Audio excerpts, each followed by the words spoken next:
You're exhausted, aren't you?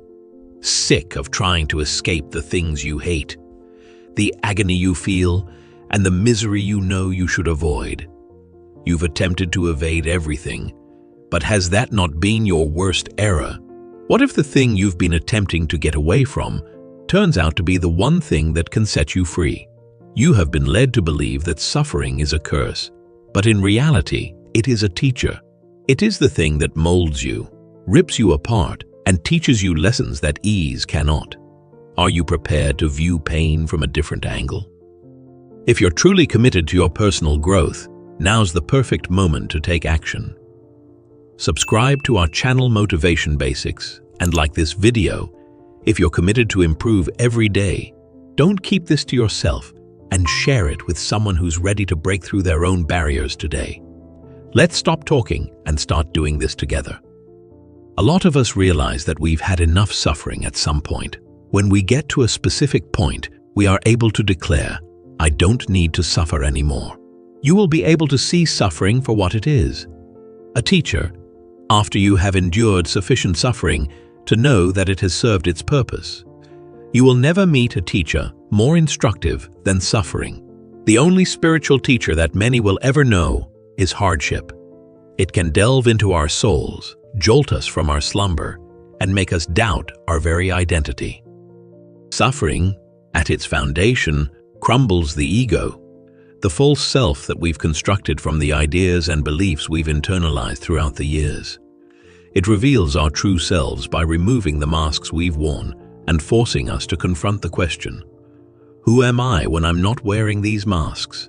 Saying I've suffered enough is a sign that you have matured and gained wisdom beyond what you would have achieved without enduring hardship. After enduring a great deal of pain, we frequently reach a point of introspection where we realize we can't run away from the mental and emotional baggage we've been carrying. The burden of pain seems to make us pause, inhale deeply, and face head on what we've been avoiding. Think of someone who has died a long time ago and has been burying their feelings of sadness. At first, people may try to occupy their minds with work, social events, or simply keeping themselves very busy. However, the sadness catches up with them in the end, and they are forced to confront it. By doing so, people come to understand that there is another way to bear the burden of sorrow. The decision to grieve, express it, and move on is theirs. They come to realize that hardship is not who they are, but rather a necessary component of their own development through this process. They don't run from it, but rather welcome it, and that's when they experience profound calm and liberation. Many people who go on spiritual retreats find themselves in this same predicament. They will tell you that they have been through a lot of tough times if you ask them. Furthermore, this is not an accident. They wouldn't be receptive to the retreat's teachings if they hadn't endured these hardships. A new message that there is a way to live that does not include prolonging misery would be a welcome change for them at this stage in their lives. The cessation of all forms of suffering is, in fact, central to Buddhist teachings. One of the main tenets of the Buddha's teachings is that we have the power to put a stop to the misery we cause for ourselves. When you are open to receiving this message, you will see that it is offered by more than just the Buddha. It's a message shared by the world's most revered faiths. Jesus himself urged his disciples to go within, to the kingdom of heaven, for refuge from the evil and suffering of this world. In his book, The Power of Now, Eckhart Tolle speaks about this very idea when he suggests the primary cause of unhappiness is never the situation, but your thoughts about it. When we see suffering as something we are doing to ourselves, rather than something imposed upon us, we can begin to transcend its hold. Tolle's words are a profound reminder that suffering often comes from resisting what is, creating unnecessary friction between our inner and outer worlds, the attachment to our thoughts and emotions about the pain that perpetuates it. Many people find that the mental burden of unresolved wounds is more painful than the physical agony itself. Consider a lady whose low self-esteem has persisted throughout her life, maybe as a result of traumatic experiences in her formative years. She may have struggled with feelings of inadequacy for a long time, seeking approval from others, but never finding it within herself. However, she begins to recover when she engages in therapy, meditates, or even just starts to tackle the underlying reasons of her fears. What appeared to be an insurmountable burden now becomes a chance for self-improvement. By releasing her attachment to other people's approval, she is able to experience the inner freedom and strength that comes from facing her pain and letting it heal. Even if it hurts, her anguish serves as a stepping stone to self-acceptance and a profound sense of calm as she evolves as a person. Eckhart Tolle teaches that all emotional pain is due to the past and is caused by an unconscious resistance to what is. To move through suffering, we must cease to cling to the past. This resistance, the refusal to accept what is, creates the ongoing turmoil that many of us struggle with.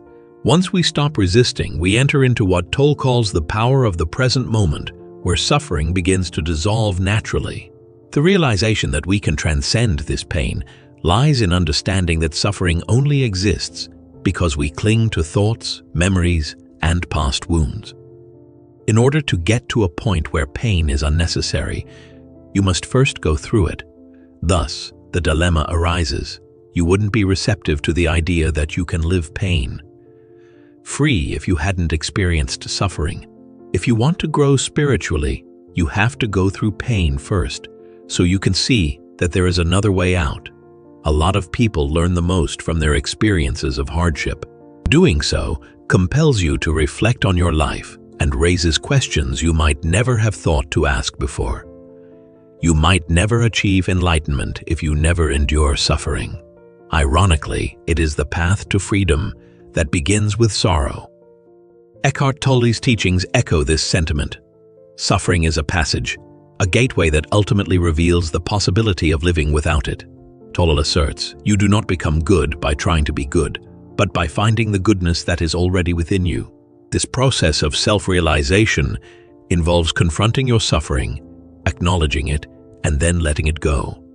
The freedom we seek comes when we release the resistance to life as it is, and in doing so, the suffering begins to fade. In this process, we learn to embrace both the pain and the peace, understanding that both are necessary for growth. In the end of suffering doesn't mean the absence of pain. It means we stop identifying with it. When you stop resisting and begin to flow with life as it is, suffering loses its grip on you. You stop seeing it as a threat and start understanding it as part of the greater whole, something that enriches your life instead of detracting from it. This doesn't mean you invite suffering into your life. It means you no longer fear it, and in no longer fear it, and in no longer fearing it, you find a profound freedom that goes beyond the circumstances. This is where the end of suffering begins. When we look at our deepest suffering, we begin to see that it is a teacher, a guide, and a path to something much greater. Eckhart Tolle's wisdom reminds us that peace, the true end of suffering, is already within us, waiting to be realized. After we've hit rock bottom, we usually make some serious changes. Sometimes we muster the will to change our perspective only when we've reached our lowest point. Think about someone who has experienced burnout multiple times. For years, they've ignored their own needs in pursuit of achievement and the approval of others, pushing themselves too hard. Their mental and physical faculties eventually give out under the strain. At that critical juncture, they come to the realization that they cannot continue along this course. They start to pay more attention to their bodies, take it easy, and put their own health first. What starts as a time of tremendous pain, a sense of being completely overwhelmed and drained, comes the driving force behind a personal growth spurt. Breaking out from the stress cycle, they discover calm in living with intention rather than relentlessly seeking an unattainable ideal. And they do this by recognizing their limits and learning to create appropriate boundaries. Eckhart Tolle, in his book, The Power of Now talks about this same experience when he describes the journey toward spiritual awakening. He states, the primary cause of unhappiness is never the situation, but your thoughts about it. In this case, the individual facing burnout is not merely encountering the stress of their situation, but is creating additional suffering through their mental resistance. Tolle teaches that true transformation occurs when we shift our consciousness, allowing us to live in the present moment without being swept away by the weight of our thoughts and desires. After going through enough pain, some people find a spiritual teacher or teachings. Awakening can be sped up considerably with this. It shows them that there is another way to life, one that doesn't include the continual agony to which they've grown used, and that they don't have to keep suffering. The lessons here are old, though. They will never go out of style. The teachings of the Buddha are timeless because they address a universal truth. We are free from the need to bring ourselves unnecessary pain. This is true even if the teachings have been around for more than 2,600 years. It can be stopped by us. Tolle's teachings also align with this. He explains that suffering often arises from our attachment to the past or the future. In A New Earth, he writes, "You are the awareness behind the thought. You are the stillness behind the thought. You are the stillness behind the noise. This awareness or presence is our path out of suffering. When we stop clinging to what was or fearing what might be, we can simply be, and in that moment, suffering begins to dissolve." In order to triumph over adversity, harmony between head and heart must be maintained. When we give ourselves permission to recover emotionally, our mental health usually improves as a result. Consider a person whose life has been marked by persistent fear. Their minds have been constantly racing with concerns about the future and the worst-case situations that could happen. They gradually come to terms with the fact that their worry stems from an underlying desire for mastery. For some reason, they just can't seem to believe that things will work out in the end. However, they come to accept and even welcome uncertainty as they set out on their path to recovery. This shift in perspective is at the heart of Tolle's message. He teaches us that acceptance of the present moment without judgment or resistance leads to inner peace. Whatever you think the world is withholding from you, he says, you are withholding from the world. Suffering we experience often comes from our inability to embrace the present moment fully. When we stop fighting against life and accept it as it is, we allow healing and peace to flow in. Gradually, they are able to open their hearts and trust again as they begin to practice mindfulness and self-compassion. Mental discomfort decreases in proportion to the extent to which they let go of their drive to control. As they start to feel better emotionally, they find that their thoughts also begin to calm down. Overcoming pain requires this mind-heart connection, which is all about realizing that mental liberation is attained when we master the art of letting go of emotional and mental resistance. The link between mental suffering and our resistance to the present is something Tolle explores deeply. In his words, you can only lose something that you have, but you cannot lose something that you are. This highlights that our attachment to thoughts, identities, and expectations creates unnecessary suffering. The more we learn to release these attachments, the more we experience peace and freedom. An essential truth is that you are most negatively impacted by your own beliefs. The real issue is not with the outside world per se, but with your own interpretation of it. Exactly how you let your mind amplify the difficulties of the situation. In order to live a life of liberty, this mental change is necessary. You will be able to begin to heal from the pain they bring once you stop reinforcing your negative ideas and attitudes. You have transformed your perspective from that of a helpless victim to that of a strong, capable individual. This transformation in perception is central to Tolle's teaching. In The Power of Now, he writes, "The mind is a superb instrument if used rightly. Used wrongly, however, it becomes very destructive. The key to ending suffering lies not in controlling the mind, but in learning how to be the observer of it. When we detach ourselves from our thoughts, we can break free from the cycle of mental suffering. It's not about trying to hide the truth. Things is all about shifting your perspective on things. It's about accepting that your mental resistance to reality is a common cause of your misery. A greater amount of pain will be yours if you resist being in the here and now. However, tranquility is yours when you cease opposing, when you cease viewing the here and now as an adversary. The agony has come to an end. If you can learn to stop hurting yourself, you'll eventually learn to stop hurting other people too. There is no way to separate the two. When you put an end to the pain you cause yourself, you eliminate the need to bring more pain into the world. That's the deep reality of how overcoming adversity may free one's spirit. Eckhart Tolle emphasizes that this shift in perception is vital. He explains in A New Earth, the moment you become aware of the ego in yourself, the moment you observe the voice in your head, the moment you observe the voice in your head, the moment you know that you are the observer, you have become present. By becoming aware of our egoic reactions and the voice of the mind, we can separate ourselves from them. This allows us to stop perpetuating the cycle of self-inflicted suffering and instead live in harmony with the present moment. In the grand scheme of things, pain is an essential component of the path to enlightenment. The lessons it imparts are priceless. It pushes us to develop. In the end, it aids in our recognition that we are no longer compelled to resist reality. As we look back, we realize that the pain we originally viewed as a punishment actually served to liberate us. Realizing that our thoughts control our experiences and that we may break free from mental suffering by embracing the present moment is the key to finding inner peace.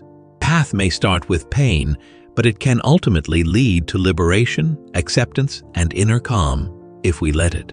To put it simply, this is the ultimate relief from pain.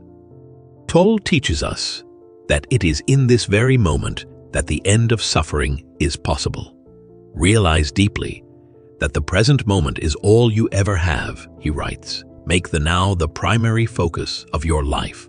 When we anchor ourselves in the present without the interference of past regrets or future fears, we align ourselves with the flow of life and the suffering diminishes. The end of suffering is not a guarantee that we will never feel pain or sorrow again, but rather that we will no longer react negatively when we do. We begin to accept that suffering and pain are inherent to being human, rather than as something to be feared or avoided at all costs. Pain is inevitable, but suffering is optional. This is a concept that is echoed in various spiritual traditions. Think about a person who has just gotten over an injury.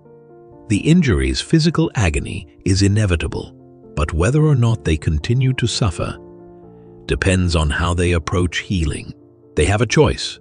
They either push back against the suffering and try to speed up the healing process, or they can accept the pain and slow down.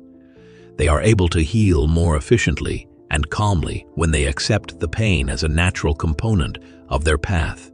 They are able to turn their pain into a learning experience when they change their outlook from resistance to acceptance. True freedom from pain is found in the act of accepting the now, no matter how difficult it may be. Eckhart Tolle's teachings underscore the profound power of acceptance and the present moment. In his words, surrender is the simple but profound wisdom of yielding to rather than opposing the flow of life. By learning to surrender to the moment, we step into the freedom that comes with letting go of our resistance.